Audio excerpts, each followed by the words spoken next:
It was a bright, sunny Saturday morning.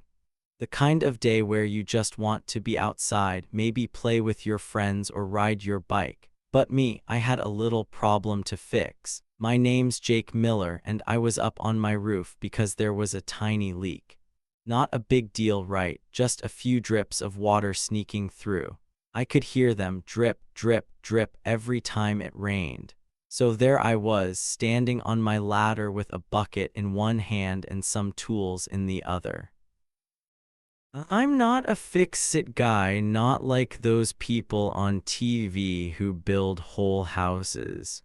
Nope, I'm just a regular guy who thought, hey, I can stop this leak myself. My house is pretty normal. It's got a pointy roof, a little porch, and a yard with grass that's not too long or too short.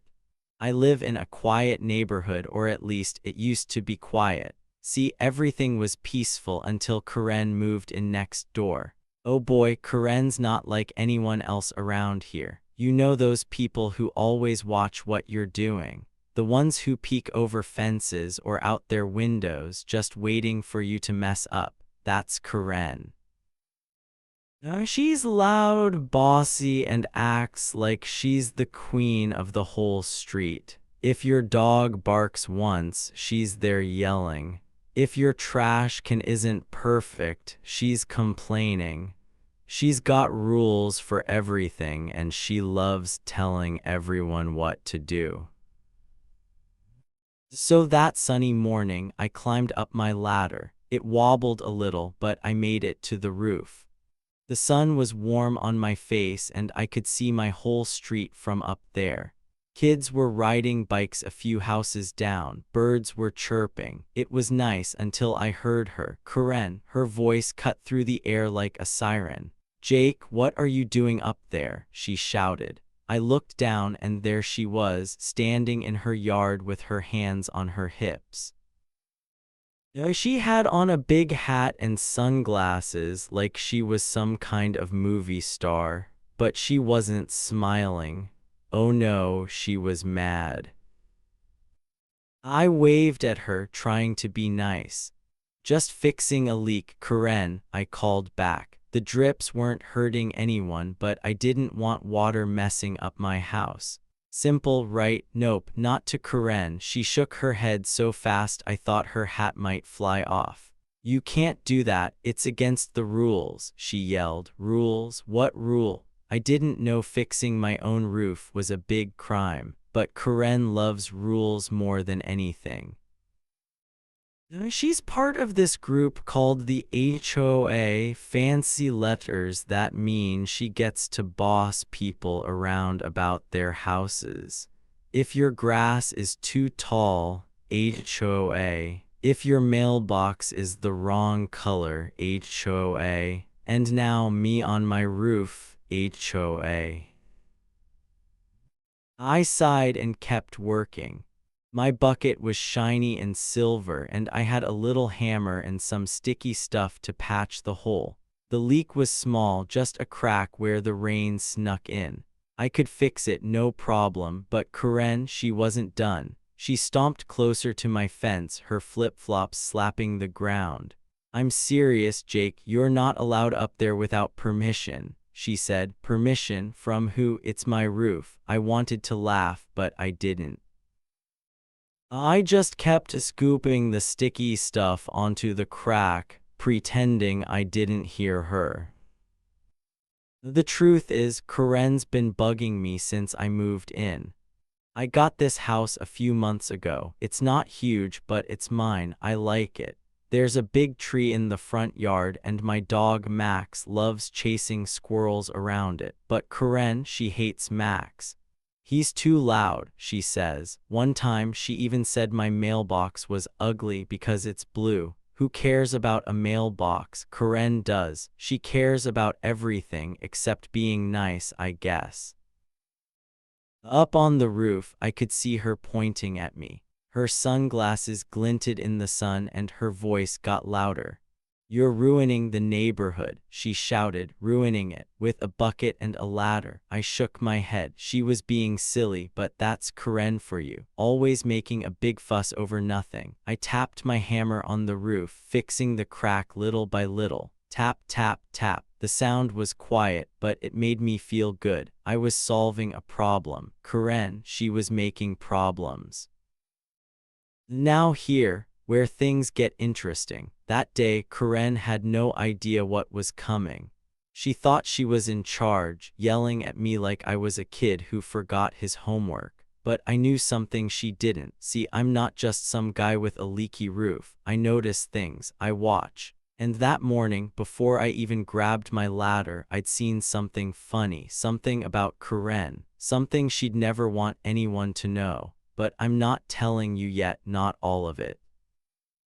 Let's just say her perfect little world was about to get messy, and I had the best seat in the house to watch it happen. The sun climbed higher and I kept working. My hands got sticky from the patch stuff and my bucket clinked every time I moved it. Down below, Karen was still going. "I'm calling someone about this," she said. I shrugged. "Call who?" "The roof police." I didn't care. I was almost done anyway. The leak was nearly fixed and I felt proud. But Karen, she was packing now like a cat waiting to pounce. She pulled out her phone and started tapping on it. "You'll see, Jake," she said. "This isn't over." I wiped my hands on my jeans and looked around. From up there, I could see everything.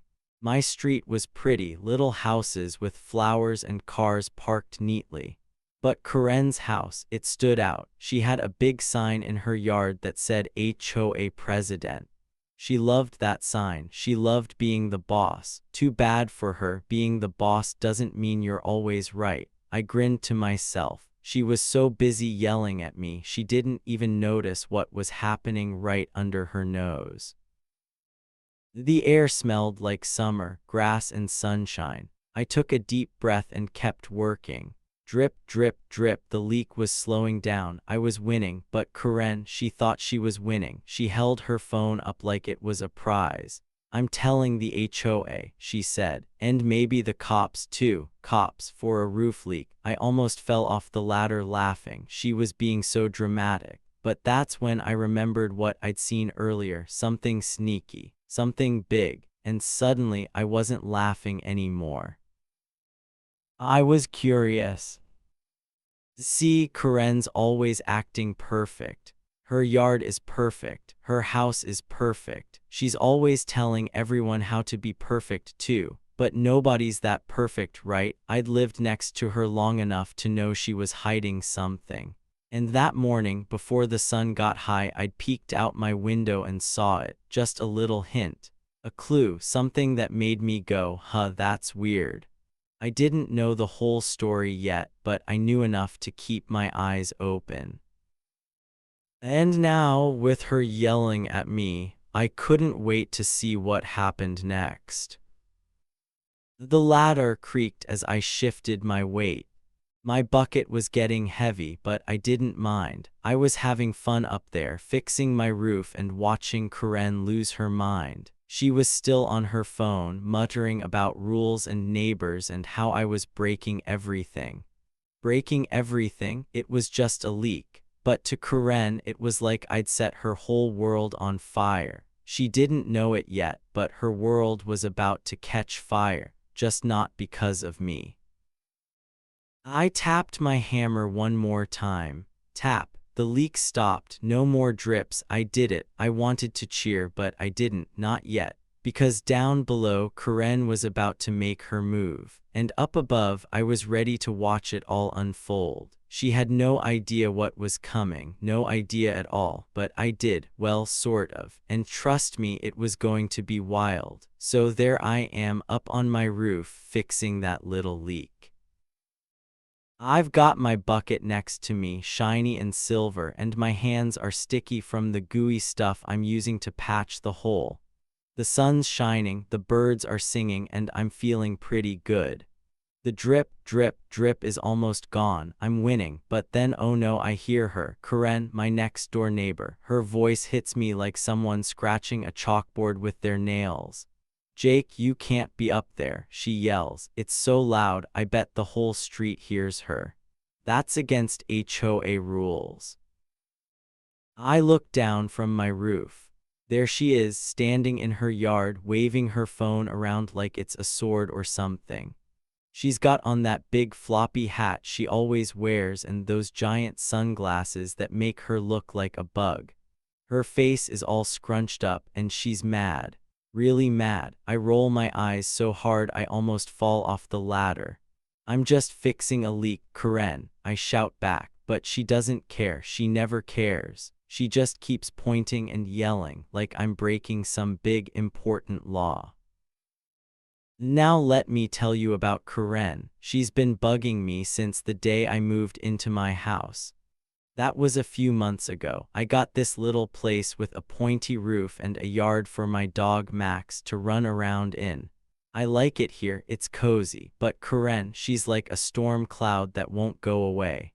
The first week I was here, she came over and said my grass was too long, it was barely poking up. Then she said Max barked too much. He's a dog, he's supposed to bark. And one time she even told me my mailbox was ugly because it's blue. A mailbox, who gets mad about that? Karen does. She's always got something to complain about.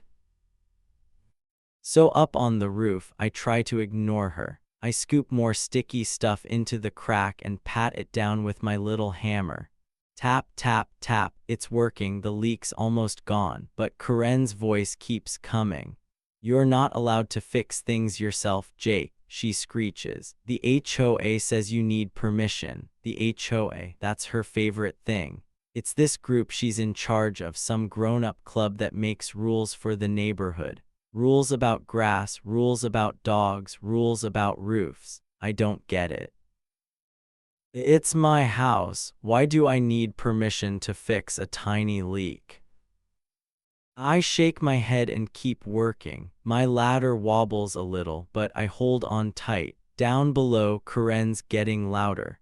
I mean it, Jake, this is serious, she says. Her flip-flops slap the ground as she marches closer to my fence. She's so close now, I can see her tapping her foot like she's waiting for me to say sorry. But I don't, I just keep patching. The sun's warm on my back and I'm not letting her ruin my day. Not yet. Then she says it. I'm calling 911. She yells, holding her phone up high. I stop tapping my hammer and look at her. 911, that's the number you call for emergencies, like if your house is on fire or someone's hurt, not for a guy fixing his roof. I laugh, I can't help it. It just comes out loud and big. The police for a roof leak, I say, still laughing. Good luck with that, Karen. She glares at me, her sunglasses flashing in the sun. You'll see, she snaps. They'll make you stop. I roll my eyes again and go back to my work. She's being silly. The police aren't coming for this.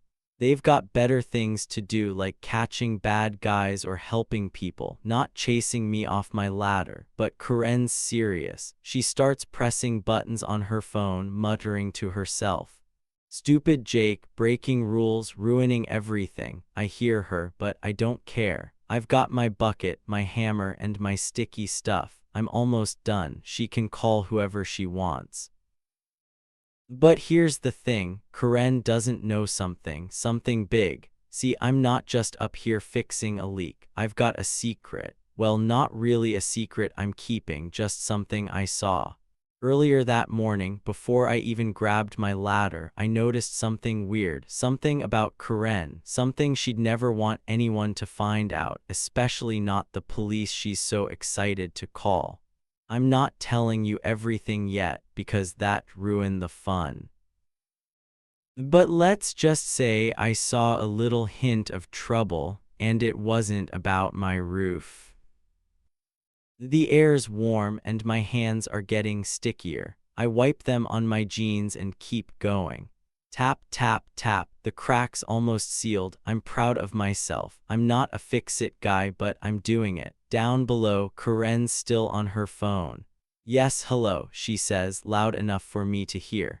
I need to report someone breaking the rules. I snort, breaking the rule. She's acting like I'm a criminal. All I'm doing is fixing a drip. But that's Karen, everything's a big deal to her. I lean over the edge of the roof to see her better. She's packing now, back and forth, back and forth. Her hat flops every time she turns. He's on his roof, she says into the phone. No, he didn't ask permission. It's dangerous, dangerous. I'm fine up here. The ladder's a little shaky, but I'm not falling. She's just mad because she can't control me. That's what she wants, control. She wants everyone to follow her rules, bow to her HOA and say, yes, Karen, you're the boss. But I'm not like that. I just want to fix my leak and live my life. The sun's getting hotter and I'm sweating a little. My bucket clinks as I move it to grab more sticky stuff. Karen's still talking. He's ruining the neighborhood, she says, ruining it. With a ladder and a bucket, I laugh again, quieter this time. She's so dramatic. But then I think about what I saw that morning. That weird thing. It's stuck in my head like a puzzle I haven't solved yet. I don't know all the pieces, but I know enough to make me smile. Karen's yelling at me, but she's the one who should be worried. I keep working, but I'm listening too. She's still on the phone, complaining about me. He's been a problem since he moved in, she says. A problem? Me? I've been nice. I wave at her sometimes, even when she's mean. I keep my yard clean. Max only barks when squirrels run by. But to Karen, I'm the worst. She's always watching, always judging. One time, she knocked on my door just to say my trash can was too close to the street. Too close, it was trash day. She's nuts. Up on the roof, I feel the tension growing. That's what my teacher calls it, tension, like when something's about to happen and you can feel it in the air. Karen's mad, I'm annoyed, concurrent, and she's calling 911 like it's a big emergency. But I'm not scared, I'm curious. Because whatever I saw earlier, it's making me think Karen's not as perfect as she pretends. She's loud and bossy, but maybe she's hiding something, something messy. Something she doesn't want me or the cops to know. I tap my hammer one more time. Tap, the leak's fixed. I did it, but down below, Karen's not done. They're coming, Jake, she yells, waving her phone again. You'll be sorry, I shrug. Let them come, I'm not the one in trouble. She is, even if she doesn't know it yet. The fight's just starting and I've got a front row seat. Things are about to get wild and I can't wait to see what happens next. So there I was, still up on my roof, fixing that little leak. My hands were sticky from the gooey patch stuff and my bucket was sitting next to me, shining in the sun. I'd tap my hammer, tap, tap, tap, and the crack was almost gone. No more drip, drip, drip. I was feeling pretty good about it. But even though I was busy, I couldn't stop thinking about what I'd seen earlier that morning. It was stuck in my head, like when you hear a song and it won't go away. And it was all about Karen, my loud, bossy neighbor. See, before I even grabbed my ladder, I'd looked out my window. It was early and the sun was just coming up. Everything was quiet until I noticed something funny. Karen's garage door was open just a little bit, like someone forgot to close it all the way. That's not normal for her. She's always bragging about how perfect her house is. My yard's the best, she says. My windows are the cleanest, she brags. So why was her garage door cracked open? I peeked closer and that's when I saw them, big boxes. Not just one or two, but a whole pile of them stacked up high inside. Big brown boxes like the kind you get when you order something online. Weird, right? Karen's house is always so neat. What was she doing with all those boxes? I didn't know yet, but it made me curious, really curious. I kept fixing my roof, but my brain was buzzing. What was in those boxes? Why were they there? Karen's always acting like she's better than everyone, so it didn't make sense. Was she hiding something? I tapped my hammer again, and tried to focus. The leak was almost fixed and the sun was warm on my face, but down below, Karen was still going crazy. "You're ruining property values," she yelled up at me. Her voice was loud and scratchy, like a crow squawking. She waved her arms, her big hat flopping around. "Property values? That's a fancy way of saying she thinks my ladder makes the neighborhood look bad." I rolled my eyes and nodded, pretending to listen. "Sure, Karen," I mumbled to myself. "Whatever you say." She didn't stop, though. She kept yelling, packing back and forth in her yard. Her flip-flops went slap, slap, slap on the ground.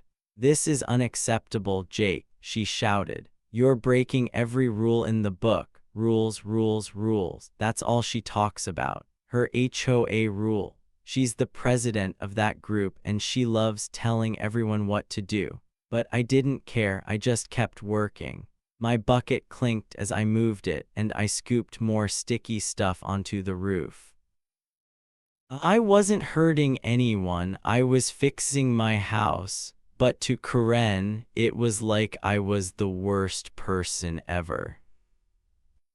While she ranted, I thought about those boxes again. They were big, bigger than the ones my mom gets when she orders new shoes. And there were so many. Karen's garage isn't huge, but it looked stuffed. I couldn't see what was inside them from my window, but it didn't feel right. She's always so picky about everything. One time she told me my dog Max shed too much fur in my yard. Another time she said my blue mailbox was an eyesore. An eyesore, it's just a mailbox. So why would someone like her have a messy pile of boxes? It was a mystery, and I love mysteries, like in those detective shows where you find clues and figure stuff out. I didn't have all the clues yet, but I had one, and it was making me smile. Karen didn't know I'd seen anything. She was too busy being mad at me. "I called 911, Jake," she shouted, holding her phone up like a trophy. "They're coming for you." I laughed under my breath. "The police for a roof leak." She was being so silly. I kept patching, but I couldn't shake another thing I'd noticed. See, about an hour ago, way before Karen started her tantrum, I'd heard sirens. You know that wee-oo sound police cars make. They were far away at first, but they got closer. I'd peeked out my window then, too, and saw flashing lights down the street. Red and blue, spinning around. I didn't think much of it. Maybe someone needed help, but they didn't come to my house. Nope, they were moving slow, like they were looking for something. And guess what? They were getting closer to Karen's house, not mine. I smirked to myself. Oh, this was gonna be good. Karen was still yelling, but she had no idea. "You're in big trouble, Jake," she said. "The neighborhood deserves better than this." I nodded again just to keep her going.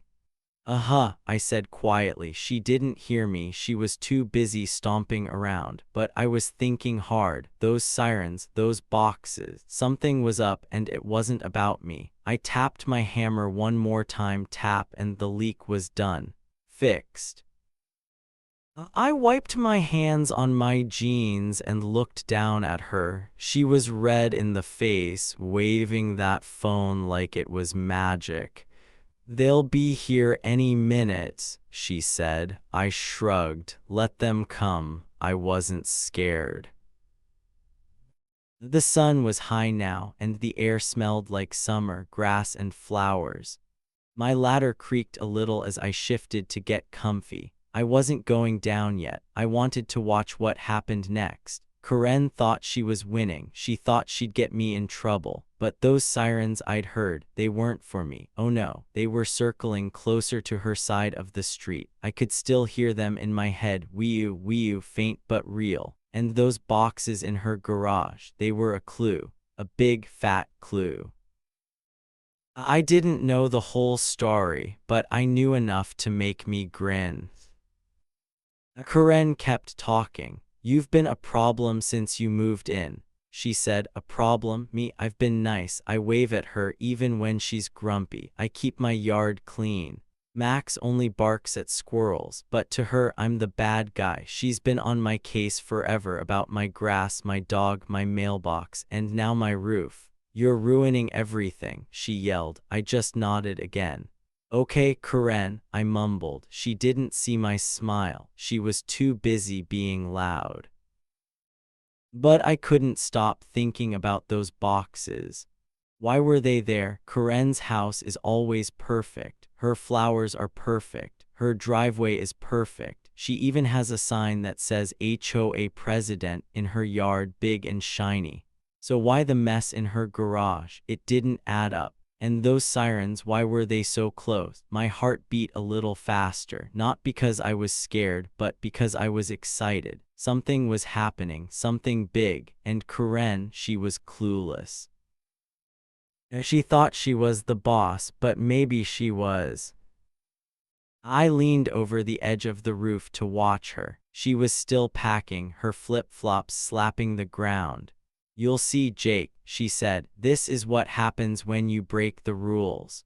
Rules, always rules, but I wasn't the one in trouble. I finished my roof and it felt good. No more leaks, no more drips. I was done. But Karen, her trouble was just starting. Those boxes, those sirens, little hints like crumbs leading to a cookie. I didn't know everything yet, but I knew enough to keep watching. The day was getting hotter and my hands were sticky and sweaty. I wiped them again and sat back on the roof. Karen was still yelling, still waving her phone. They're almost here, she said. I smirked bigger. Good, let them come. Because whatever was going on, it wasn't about me. It was about her, and I couldn't wait to see her face when she figured it out. I was still up on my roof, sitting there with my bucket and my hammer, feeling pretty good about fixing that leak. The sun was shining bright and the air was warm. Karen, my loud neighbor, was down below, yelling about how she'd called 911 to get me in trouble. She thought she was so smart, waving her phone and telling me I'd be sorry. I just smirked and watched her. She had no idea what was about to happen. And then bam, it did. Suddenly a cop car rolled up. It came slow and quiet, like a cat sneaking up on a mouse. No sirens this time, just flashing lights, red and blue, spinning around. It stopped right in front of Karen's house. My eyes got big. This was it. Two police officers stepped out. They were tall and serious, wearing dark uniforms with shiny badges. One had a little notebook in his hand. The other looked right at Karen. Her face, oh man, it went white like she'd seen a ghost. Her big hat stopped flopping and her sunglasses slid down her nose a little. She was frozen. Ma'am, we need to speak with you, one of the cops said. His voice was deep and calm, but it sounded important, like when your teacher says, "Sit down now." Karen's mouth opened, but no words came out at first. She was still holding her phone mid-yell, but then plop, it fell right out of her hand. It hit the grass with a little thud. "Emmy," she finally said, her voice all shaky.